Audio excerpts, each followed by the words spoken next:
Hello viewers, welcome to our channel. Sunder Ram garu, Subrahmanyam garu, certified financial advisors and postgraduates in insurance and risk management, having experience over 2 decades in financial investments. వీరిని అడిగి financial investments లో portfolios గురించి తెలుసుకుందాం. Hi Subrahmanyam గారు. Hi సుందరం గారు. ఈ mutual fund యొక్క SIP యొక్క విధానం ఎలా ఉంటుంది అన్నది మా సోదరుడు సుందర్ రామ్ ఎక్స్ప్లెయిన్ చేస్తారు. తప్పకుండానండి. ఇప్పుడు ఎస్ఐపి అనేది సిస్టమేటిక్ ఇన్వెస్ట్మెంట్ ప్లాన్ అంటే సింపుల్, ఇంటెలిజెంట్ అండ్ ప్రాక్టికల్ అనమాట.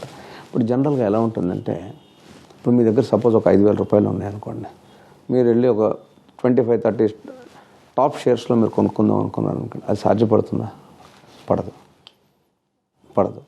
అలాగే మీరు వెళ్ళి బ్యాంకులో ఎఫ్డి ఒక 5,000 రూపీస్ పెట్టారనుకోండి, కొన్ని బ్యాంక్స్లో మనం చూసాం గతంలో వాళ్ళకి ఇబ్బందులు వచ్చి అదర్వైజ్ దాంట్లో నుంచి మీరు మనీ డ్రా చేయలేరని చెప్పి, మీరు ఇంతే డ్రా చేయాలని చెప్పి రిస్ట్రిక్టెడ్గా ఉంటుంది. సో అలాంటప్పుడు మీరు దాంట్లో ప్రాబ్లం ఉంది కాబట్టి మీరు 10 బ్యాంకుల్లో పెట్టగలరా? పెట్టలేరు.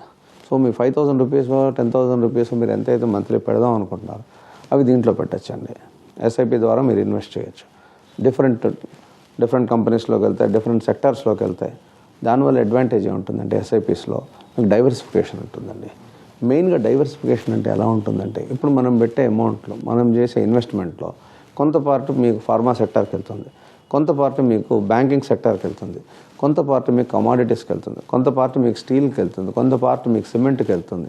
అలా యువర్ రూపీస్, మనం పెట్టే ప్రతి రూపాయి కూడా డైవర్సిఫై డిఫరెంట్ సెక్టార్స్లోకి వెళ్ళేటప్పటికి ఆల్మోస్ట్ ఒక 60-70 సెక్టార్స్లోకి డైవర్సిఫై అవుతుంది. ఎప్పుడైతే అలా డైవర్సిఫై అయిందో మన రిస్క్ టోటల్గా తగ్గిపోతుందండి, మినిమైజ్ అయిపోతుంది. పొద్దున మనం నిద్ర లేచినప్పటి నుంచి బ్రష్ మనం వాడతాం, కోల్గేట్ టూత్పేస్ట్ వాడతాం, టాటా టీ పౌడర్ వాడతాం, అమూల్ మిల్క్ వాడతాం, గోద్రేజ్ సోప్ వాడతాం, బాటా షూస్ వేసుకుంటాం. అలా మనం చూసుకుంటే కనుక ప్రతి కంపెనీలో కూడా మనం భాగస్వాములు అవ్వచ్చు. ఇవన్నీ ఆర్గనైజేషన్స్, బ్రాండ్స్ కూడా. బ్రాండ్స్ ఇవన్నీ బ్రాండ్స్. మనం వీటన్నిటిలో కూడా we can become unit holders and we can get the benefit అనమాట. That is the biggest advantage. Minimum మనీతో కూడా మనం వీటన్నిటిలో కూడా పార్టిసిపేట్ చేయొచ్చు. అండ్ మనకి ఇంకొక సెకండ్ అడ్వాంటేజ్ ఏమవుతుందంటే, మార్కెట్ వాలటాలిటీ వల్ల మనకు రూపీ కాస్ట్ యావరేజింగ్ వస్తుంది. ప్లస్ ఇంకోటి మేజర్గా మ్యూచువల్ ఫండ్స్లో మీకు వచ్చే బెనిఫిట్ ఏంటంటే పవర్ ఆఫ్ కాంపౌండింగ్ అండి. పవర్ ఆఫ్ కాంపౌండింగ్ అనేది ఏంటంటే, it is the 8th wonder of the world అంటారు. అది ఐన్స్టైన్ థియరీ. మీ 1 రూపీ 2 రూపీస్ అవుతుంది, 2 4 అవుతుంది, 4 8 అవుతుంది, 8 16 అవ్వదండి, 8 64 అవుతుంది. That is the power of compounding. And అది ఖచ్చితంగా మీకు ఎస్ఐపిలో మీకు కనబడుతుంది. Over a period of time your money will grow like that. That is the advantage అండి. మనం చూసుకోవాల్సింది ఏంటంటే, whatever we are investing is our investment inflation proof. అంటే ఇది ఓవర్ అండ్ అబవ్ మనకి ఇన్ఫ్లేషన్ కంటే పైన మనకి రిటర్న్ ఇస్తుందా? ఎందుకంటే మీరు చూసుకుంటే కనుక మనకు వచ్చే రిటర్న్లో దానికి 2 రిటర్న్స్ ఉంటాయండి. ఒకటి యాక్చువల్ రిటర్న్ ఉంటుంది, ఇంకోటి వచ్చేసి రియల్ రేట్ ఆఫ్ రిటర్న్ అని ఉంటుంది. యాక్చువల్ రిటర్న్ అనేది ఎలా ఉంటుందంటే, ఇప్పుడు ఓకే మనకు ఇంత రిటర్న్ వచ్చింది, దాంట్లో మన ట్యాక్సేషన్ పోను మనకి ఇంత రిటర్న్ ఉంది అని ఉంటుంది. కానీ రియల్ రేట్ ఆఫ్ రిటర్న్ అని చూసేటప్పటికి దాంట్లో మనం యాక్చువల్ రిటర్న్లో మనం ఇన్ఫ్లేషన్ తీసుకోం. యాక్చువల్గా ఇన్ఫ్లేషన్ తీసుకుంటే కనుక అది మైనస్ ఉంటుంది, వేరే అవర్ క్యాపిటల్ ఈజ్ ఎరోడెడ్. అదే కనుక మీరు RRR అని ఉంటుంది, రియల్ రేట్ ఆఫ్ రిటర్న్, అది కనుక తీసుకుంటే మీరు ఓవర్ అండ్ అబవ్ ఇన్ఫ్లేషన్ మనం సంపాదించిందే మన రిటర్న్. దట్ ఈస్ వేర్ మనకి ఎస్ఐపి మనకి బ్యూటిఫుల్గా పనిచేస్తుంది. అయితే సుందర్రామ్ గారు, ఈ ఎంఎఫ్ మ్యూచువల్ ఫండ్ సిప్లో ఎవరైనా ఇన్వెస్ట్ చేయొచ్చా, లేదంటే పర్టికులర్ ఏజ్ గ్రూప్ ఏదైనా ఉందా దీనికి? అలా ఏం లేదండి, ఎవరైనా ఇన్వెస్ట్ చేయొచ్చు, ఎప్పుడైనా ఇన్వెస్ట్ చేయొచ్చు. మా దగ్గర ఒక 1 year old బేబీ కూడా ఇన్వెస్ట్ చేసిన వాళ్ళు ఉన్నారు, ఒక 75 years old పర్సన్ కూడా ఇన్వెస్ట్ చేసిన వాడు. అయితే సుందర్రామ్ గారు, ఫర్ ఎగ్జాంపుల్ మీ క్లయింట్లో ఎవరొకరికి సడన్ ఎమర్జెన్సీ వచ్చింది ఇన్వెస్ట్ చేశాక, వాళ్ళకి ఆ ఎమర్జెన్సీ కోసం కొంత అమౌంట్ తీసుకోవాలనిపించింది. Is it possible sir? Yes అండి, partial withdrawal is also allowed.